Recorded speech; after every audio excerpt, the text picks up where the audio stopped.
What's up, guys? It's Take Flight Fitness, and I'm going to explain how to be a great athlete. And I broke it down into two simple columns. We have software and we have hardware, right? Your software, if you think about a computer or even your Xbox, these are the video games, the Spotify, the Google Chrome, the Microsoft, the Word, the PowerPoint, everything that's downloaded on the computer.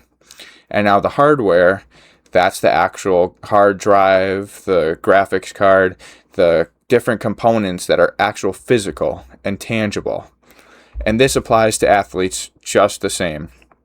The software, these are your skills, techniques, mentality, reaction time. This is your brain and your nervous system. Your hardware, that's your muscle, cardio, height, and athleticism. So to break this down, I don't think that you can have a successful athlete without both of these components to some degree. Sure, if you're incredibly hardware biased and you have the best hardware of all time, you can get by. Or if you're the best software biased athlete, sure, you can get by. But to be really, really good, you need the combination of both. If you have all the skills and techniques in the world, but you don't have enough muscle, you don't have enough cardio to make it through a full football game, basketball game, kickboxing fight, you're not going to go anywhere. And then next, mentality and reaction time. If you don't have these, you're not going to be able to do anything in sports.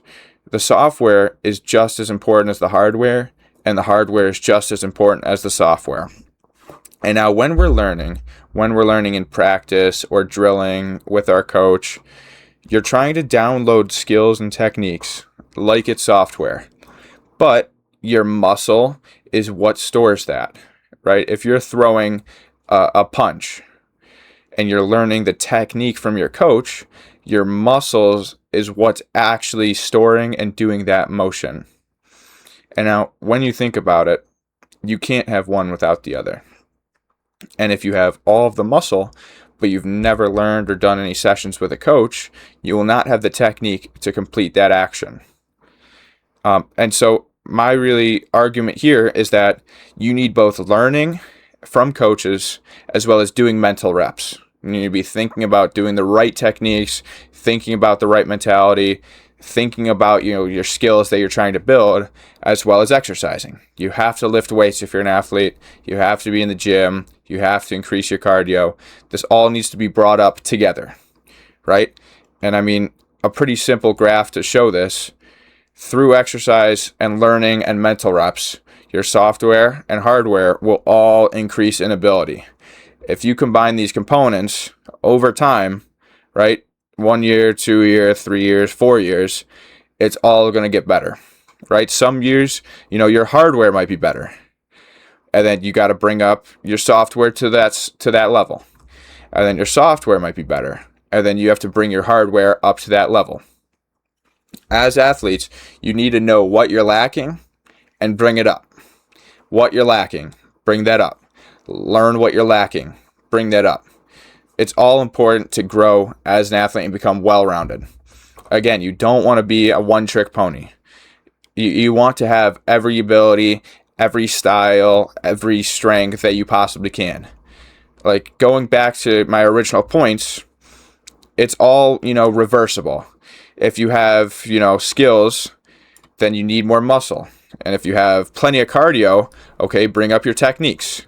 If your mentality is really good, okay, well, maybe bring up your athleticism or, find a weight class that's better suited for your height.